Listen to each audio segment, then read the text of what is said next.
South Africa's constitution, which guarantees its citizens human rights, has won worldwide praise. But the picture on the ground is very different. A World Human Rights Watch report released last week has revealed that South Africa was on a downward trend in protecting human rights. In the studio now, we are joined by the director in the Southern Africa division at the Human Rights Watch, Tiseke Kasabala. Good to have you. Thank you very much for joining us. It's quite a sad introduction to the interview, because I mean South Africa, which one has always seen as a beacon of hope within Southern Africa or in Africa, is not looking too good. What's happening? South Africa is supposed to be a leading light on the continent, but what we're seeing on the ground is of serious concern. We're looking at a downward trend in terms of human rights, not only civil and political rights, but economic, social and cultural rights. Financial mismanagement and corruption are increasingly leading to protests across the country, and in reaction to those protests, we're seeing the police using excessive use of force. And then we've seen the attempts to introduce a law, the Protection of State Information Bill, which basically prevents the reporting of issues that are of public interest, such as corruption and financial mismanagement, and violates the rights to freedom of expression, freedom of information. So there's a host of problems. In the past year, we've also seen a resurgence in xenophobic violence.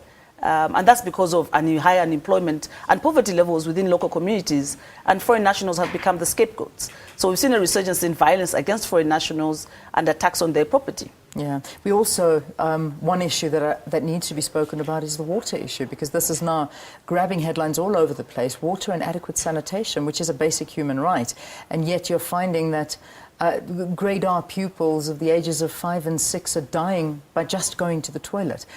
That's got to taint our image even worse, even more so. That would taint the image. I mean, you can't believe that South Africa is not guaranteeing the right to access to clean and potable water to its people.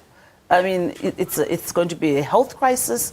When you talk about sanitation and sanitary needs, we could see outbreaks of typhoid, cholera, and other forms of diarrhea. It's pretty serious, and South Africa is a country that should have the resources to provide clean water to its people. Where are we going wrong? Why this deterioration? I think one of the things we've mentioned is the issues of financial mismanagement and corruption. We hear of these corruption scandals, especially at municipal level and local level all the time, and the government is not doing enough to address these types of scandals. And I think local communities are very aware of this, and that's why we're looking at, we see these service delivery protests all the time. People are frustrated. The growing inequalities in this country are leading to frustrations. The majority of the people don't have access to clean water, for example. They don't have access to proper housing. They're frustrated. Yeah. Is this solely government's fault, or is there also a role that private sector should be playing? I think the private sector can certainly play a role when it comes to community services and providing and assisting in certain community initiatives. But this is a problem of leadership. What we're saying is it starts from the top and it starts from the government. If the government does not have the political will to address some of these issues, then we can't bring in communities and businesses as well to help address them. So it must start from leadership. It must start from a lack of governance is what's causing these problems. So we need an improvement in governance. Yeah. Have you seen a situation like this before in a country where, you know, it's just where what you're saying is there's this deterioration of human rights that's happening to the people? Has this evolved in a country that you've seen a case study before? I think we see it all the time. We work in over 90 countries. And so, to be honest, South Africa is not unique. No. I think so many countries like the US government, for example, grapple with similar problems where you have huge inequality gaps. But I think when you look at South Africa and where it's come from, it's more worrying, because it's been over 20 years now since the end of apartheid. Something else should be happening, and we shouldn't be seeing a backward slide. We should be seeing the country continuing to grow and to improve.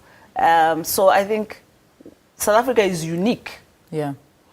Because of its unique position on the continent, because of its unique position coming out of apartheid, it is a unique case. But that's why it's even more worrying. But that's why we're also issuing this warning, so to speak, because we know that it has the capacity and the capabilities to improve and to stem this backward trend. Has Human Rights Watch ever issued a warning to South Africa before, or is this the first of its kind? No, it's not the first of its kind. I think we've been issuing these World Report entries since the Johannesburg office opened here in 2007 of Human Rights Watch. Yeah. But I think this is the first time where we've gone in a bit stronger, because we've been very concerned that in recent years things seem to be getting slightly worse than we actually expected. All right, so that was my follow-up question. Yeah. Have you noticed that there has been an accelerated deterioration in human rights? It seems to be an accelerated deterioration, yes. And in an election year, I think it's time that the government became cognizant of the fact that there's a huge problem and they need to address it. All right. Let's leave it there for this morning. Thank you very, very much for joining us. The director in the Southern Africa Division at Human Rights Watch, Tiseke Kasabala, talking to us about the deterioration of human rights in South Africa, which certainly is a cause for worry. And a warning has been issued to the South African government on this behalf.